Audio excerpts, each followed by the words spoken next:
staffing the BPD, police applications nationwide are down 63%. Okay? So unless we get in the ball game with the surrounding agencies, I'm talking Howard County, Baltimore, Montgomery, PG, all these recruits coming out of the military and everywhere else are putting these different agencies up on a board and looking at them. You put Baltimore up there, we're down here. And we hear all this money being spent on police and all that. Listen, this is real world. Either you correct it and get competitive, or you don't hire. And we cannot fight crime without personnel. Our patrol numbers are down to mid 600s maybe, and they should be maybe 1,000. You'll hear numbers, we've got 850 in patrol. But those aren't actually working radio cars. You need to ask that question. How many are working radio cars right now? And it's about 650. You need about 1,000 at least. You said that with the consent decree, you said that its implementation has been sort of fraught with peril in essence. What do you mean by that? And what is the reason behind that, do you think? Are officers just not trained? They're not being trained? Is it? I think it's all of that. I think when the consent decree was on the way, we had a police commissioner, Commissioner Davis, that had implemented I was told, a successful consent decree. I'm not sure, but that's what I was told. He came in and he changed our general orders from general orders to policies and started creating these policies with what he knew was coming with the consent decree. So they're very strict, stringent, cumbersome policies. Then we get the consent decree. So first of all, you have trouble going through these policies. They're so strict just to do enforcement activity. They're just incredibly strict. So what it does is the fear and the confusion of what you're allowed to do and not allowed to do is an issue. It creates trepidation in our officers. The consent decree is, a confusing document written by lawyers. It hasn't been broken down to us adequately enough. So, yeah, I think that's some of the problems that we have. So are you looking for a manual? I mean, what are you looking for from the police department as far as how to implement this? If you're saying that the officers don't know what to follow. Well, I think what we need is proper training. Listen, what they do now is they have a thing called Powered EMS, and it shoots a link, hey, you've got something in your box, and you pull it up and it's a new policy. And you're supposed to read it. Some of them have you take a test. And that's it. We're done. The guys are back on the street, running around, men and women are out there working, and that's it. That's what you get. That's your training. And for documents written by lawyers and reviewed by lawyers, and, it's created a huge issue. Yeah. Anybody else? With this plan, did you talk to officers, get some feedback from them, maybe about the commissioner's plan and then about your plan? Yeah. So their voices are. Yeah. So we had rank and file officers, patrol officers. We had detectives. We had sergeants, lieutenants. We had a few current command members give us information. We had prior police commissioner, deputy commissioner, probably all ranks in between, add to this report and go over the information with us. What are you hearing from your members? What are these rank and file officers telling you about what's going on out there and what needs to be improved? Well, everybody's short-staffed. I mean, we've got a constant, let's say on each shift in each district of, let's say, 16. Rarely meet the 16, which is down from when we policed in uniform, down from 21, 22. So they set a constant at 16, rarely met. So normally you're at 10, 12 officers, and what they do is draft, or you'll hear the department say drafting is down, but it's really not, because the guys and girls are working together to volunteer to help each other out. So it looks like a volunteer, but it's not really. It's a draft. And they stay for 4 hours. And so on a 3 to 11 shift in the central district, you may have 10 people going out on the street. You get 4 drafts. Well, by the busiest time of night, you're back down to 10. One of those is a wagon. Now you're at 9. So you're at 9 for the entire central district from 3 to 11 shift.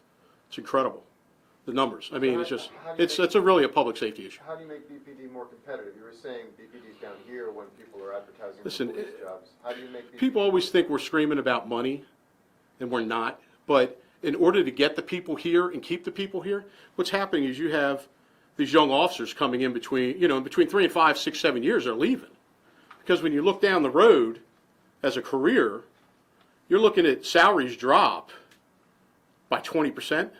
I know my salary compared to some of the counties is $25,000 less for equal rank. I mean, so it's not really a career you're shooting for. You're getting in, you're getting trained, you're getting yourself out there, and you're leaving. And it's not always about money. Working conditions, our district houses are a disaster. They're disgusting. They're probably, 70 years old, most of them. We have some officers that will wear their pants and boots in and get dressed at their car because they don't want to go into the area that is given them because they're just disgusting. And they go straight in from their car to roll call and back out. They spend as little time there as possible.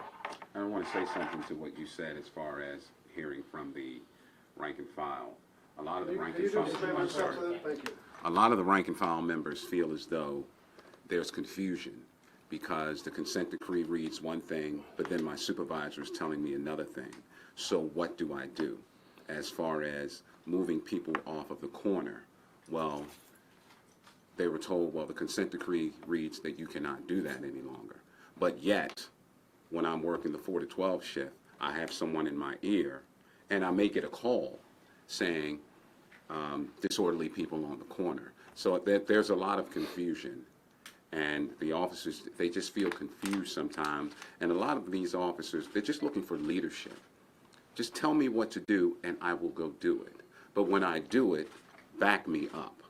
Don't say I did not tell you what to do that. I did not tell you to do that. Do you think that ever since the riots, you mentioned that numbers have gone down, that maybe officers are kind of walking on eggshells now because of changes in policy because of that? Without a doubt.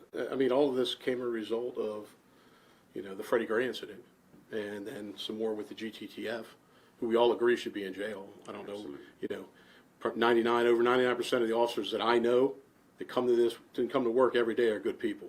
They're your coaches, neighbors. They help you out at the house if you need. I mean, these are real people. They're not bad people. We had a couple bad people. And they should be in prison.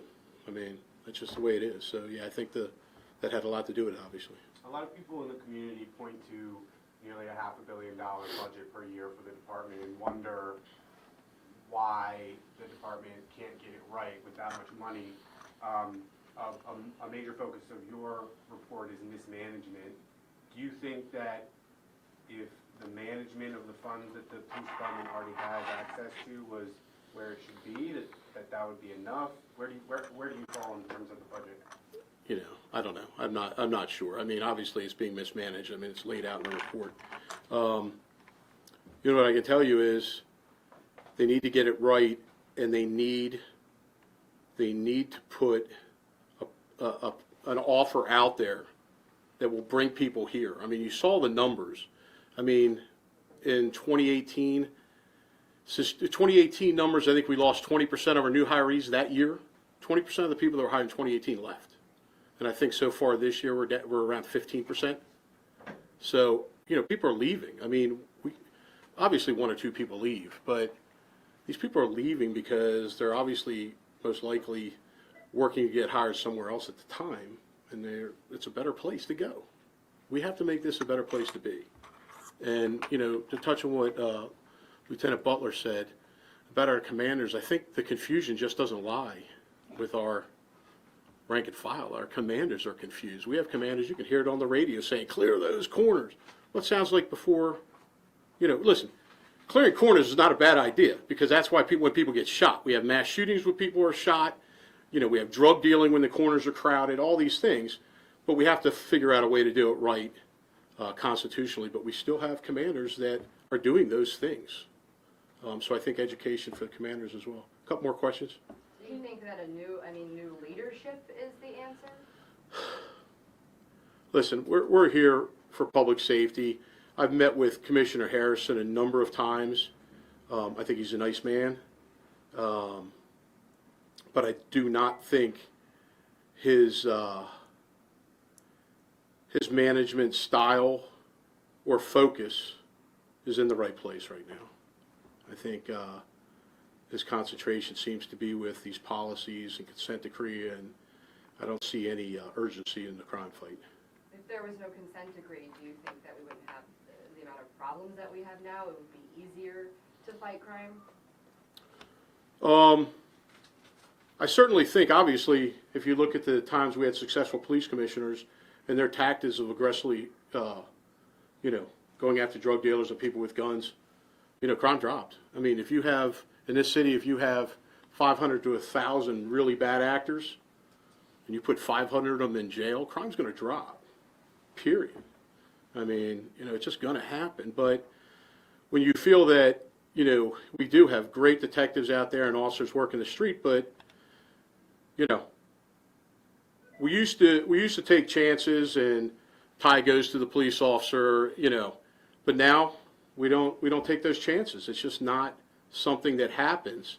So it makes it more difficult. But the consent decree is not going anywhere. There's been plenty of other departments that have successfully gone through a consent decree. So what do you want to see under this consent decree that's going to move this department forward? It's all in here. It's all in here.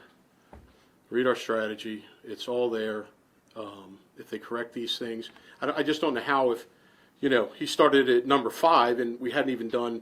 He said as soon as he got here, he was doing a complete look at all of the policies, procedures, everything. That happened immediately, and I don't think that was done. I don't think we've done 1 through 4 yet, and we need to get those things right. What are your expectations on what happens next with your plan? You don't think management's going to take it? I mean, what do you want them to do with it? Oh, I certainly think management has it. The management has it. What they do with it, I don't know. My hope is that they take it seriously and do the right thing. I don't know. There have been 5 police commissioners in the last 5 years, and one of them went down on federal charges, and there's been 3 mayors in the last 5 years, and one of them is under investigation for federally and in the state. How much of the mismanagement do you think is a symptom of that churn of the interplay between the department leadership and city leadership? Where do you fall on that? I think it plays a part. I mean, listen, our members are trying to do the best they can under a confusing set of rules, and when things are in disarray in where you guys work. I mean, if things are in disarray in your organization, and the people that call the shots from City Hall, I mean, it does have an effect on everybody. It has an effect on me, absolutely, and I'm sure it has an effect on our rank and file. A big part of the commissioner's plan focused on the microzones. We've heard a lot about the microzones. You've been critical about this. Do you have a better idea that's laid out in this? Yeah, I mean, I don't even know, 100 and some microzones. I think that's what it is. Why don't we do, 1 in each district? That's the manpower we have. I talk to the rank and file, and I see them all over the city, and I ask, what's going on with these microzones? They're like, well, I hope to get to mine at some point during my shift, because they're running call to call. And I talked to one officer, and he was telling me that he usually spends about 2 minutes in his microzone. If he gets a chance, he'll go to his microzone, spend 2 minutes, he's out. But it's tough. I mean, that many microzones with this short of personnel. If you had discretionary units, you could do these sort of things. But without discretionary units and running your uniformed officers ragged, I mean, what proactive stuff can they do? All right, one more question. Anybody? All right. Thank you all for being here. Appreciate it.